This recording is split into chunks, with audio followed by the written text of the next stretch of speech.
The short hadith that I will share with everybody, inshallah ta'ala, is there's a beautiful, beautiful hadith about even majalis like this, people sitting together like this. There's a hadith of the Prophet sallallahu alaihi wasallam where he says that talab al-ilm, he says seeking knowledge, faridatun ala kulli muslimin. He said that it is obligatory upon every single Muslim.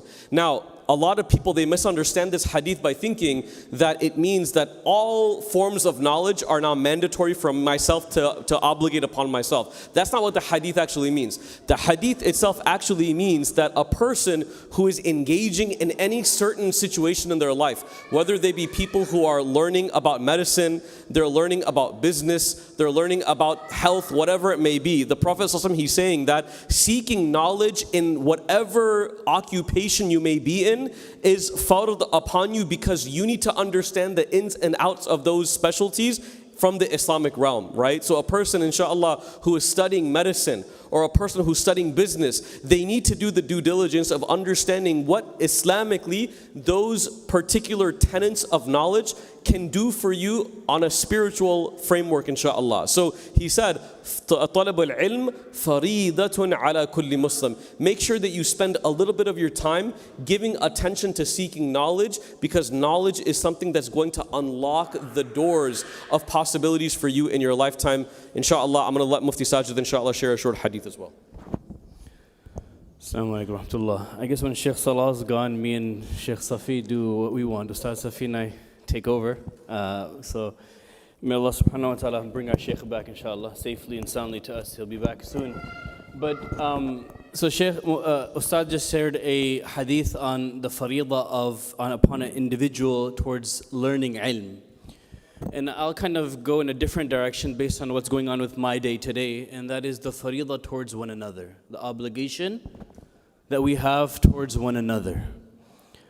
And we know in a hadith of the Prophet sallallahu alaihi wasallam, he talks about wanting for another what you would want for yourself. And that's the simple principle in life when it comes to responsibilities towards one another.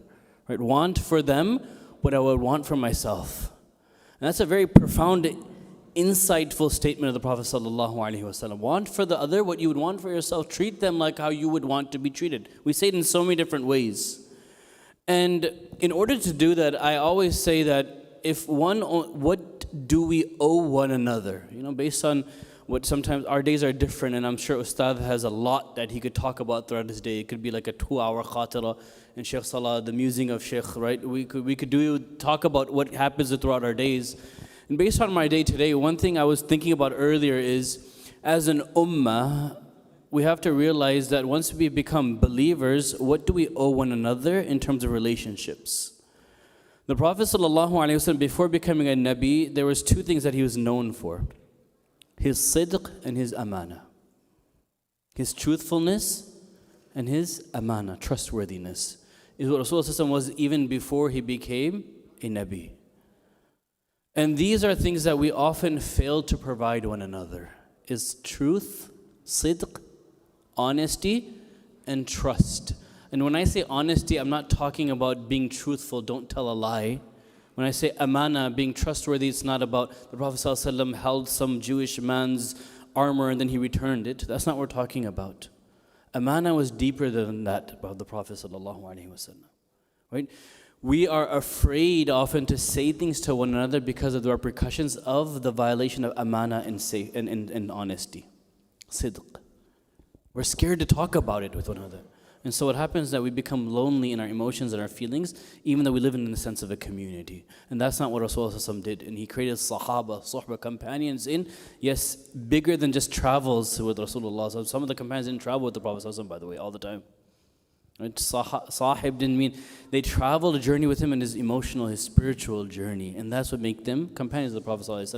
So if there's something that we owe one another, it is this sense of amana and sidq. Right? Sidq and amana is deeper than that. Being honest to one another in anything we do. Wanting for them with truth what we would want for ourselves. And amana it's not just simply giving something back. It's a deep sense of trust. When something is entrusted to me, I hold that sense of amana towards one another. And what happens is that communities, people, companions thrive and grow with one another in that same way. And so I think as Ustad talks about the fariḍah towards ilm, we have to also keep in mind our fariḍah towards one another as a community, as brothers and sisters within a ummah and a community here at ICF, inshallah, is that we need to enter into relationship with the framework of sidq and amana, as the Prophet ﷺ had before even nubuwwah of the Prophet ﷺ. As-sadiq al-amin. That's what he's known for. That if there was an army behind this mountain, would you believe me? He asked the people, the disbelievers, not the believers. He didn't ask the Sahaba, he asked the mushrikeen this. The people that did, yes, we would believe you, is what their response was. That was the level of sidq of the Prophet ﷺ.